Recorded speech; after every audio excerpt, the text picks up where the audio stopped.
YouTube, what's good, guys?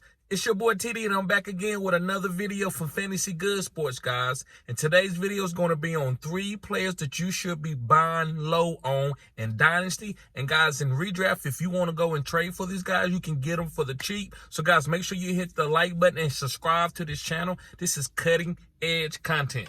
All right, let me get a drink of water before I go. Okay, so guys, with no further ado, the first player that you should be buying low for in your Dynasty leagues and redraft leagues is Trey Lance. Come on, now!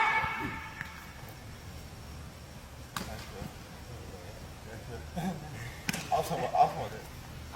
Hit the spot. Great. Now, a lot of stuff. Muscle, shoulder came open, but look at how accurate. Because you're willing to turn. Shoulder. Yes, guys, Trey Lance. Now listen, Trey Lance ADP value is pick 213, which is round 17. So that's at the end of your drafts. Most drafts are like 17 rounds. So you can pick up Trey Lance. I don't care if it's single quarterback or super flex. You pick up Trey Lance. And the reason why, guys, I believe that he's going to be the starter. And if he's not the starter in redraft, then it's okay because it's pick 213, round 17. Now in Dynasty, even if he doesn't hit, you still can have him for when he gets traded to another team because he will be traded if he doesn't start.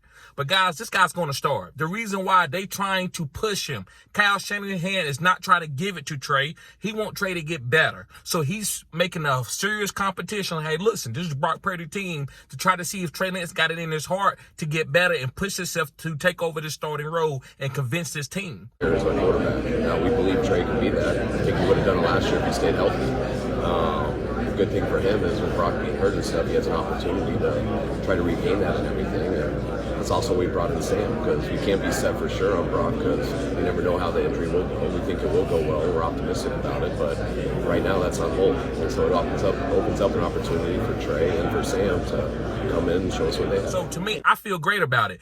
And with Brock Purdy on, guys, Brock Purdy could be, he might not be 100% for the whole year. So they just saying Brock Purdy is the starting quarterback to push Trey Lance to make him become the pick that he was, like a pick 3, right? He was pick 3 in the first round. So they don't want to give him Trey, here you go. Just go, here you hit us the job because we picked you early. No, that's not what a Shanahan does. That's not what his father did. That's not what Shanahan, Kyle's going to do. So, guys, I believe you can get Trey Lance for the dirt cheap right now. Go buy low on, give up a second-round pick. I even would give up one first-round pick, like a late first-round pick. I even get that up for him if I need a young quarterback on my team. All right, guys, going forward, my next guy that I think you should be buying low in Dynasty and redraft is Alvin Kamara. Alvin Kamara is a guy that I went from being completely out on to completely back in on. I want to remind the world that this is a running back that had 6 touchdowns one game a couple years ago. Kamara could be a top 10 running back this year if things go a little differently and the touchdown equity's there. This guy's Alvin Kamara. He's going pick 92, round 7. The reason why I like Alvin Kamara, guys, he could get traded to a bell cow team.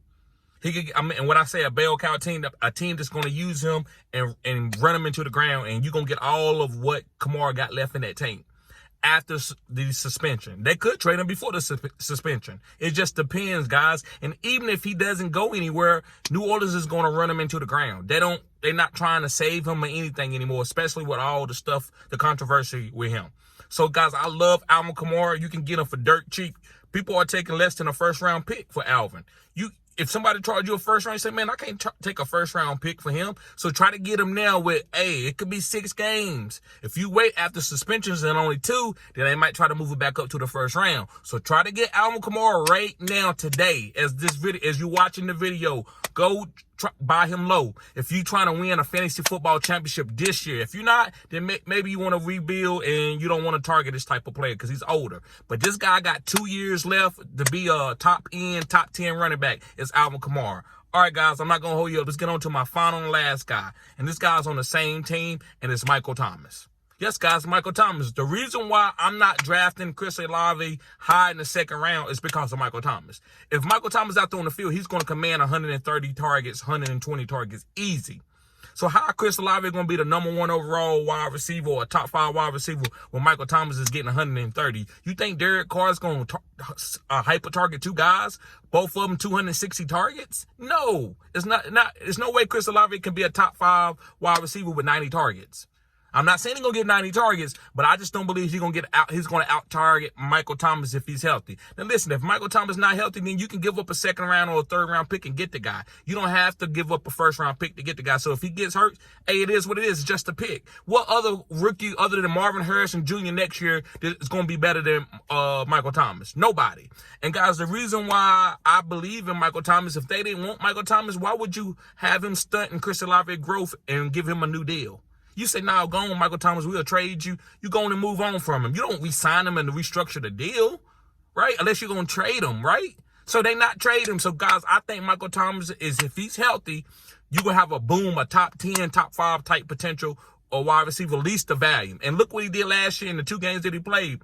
What he had like 3 touchdowns. It was the 3 games that he played. He was hyper targeting the red zone. That's what I believe about him. I don't think Chris Olave could be hyper targeted in the red zone like that. He's more of a what I'll call get out in space slot wide receiver guy.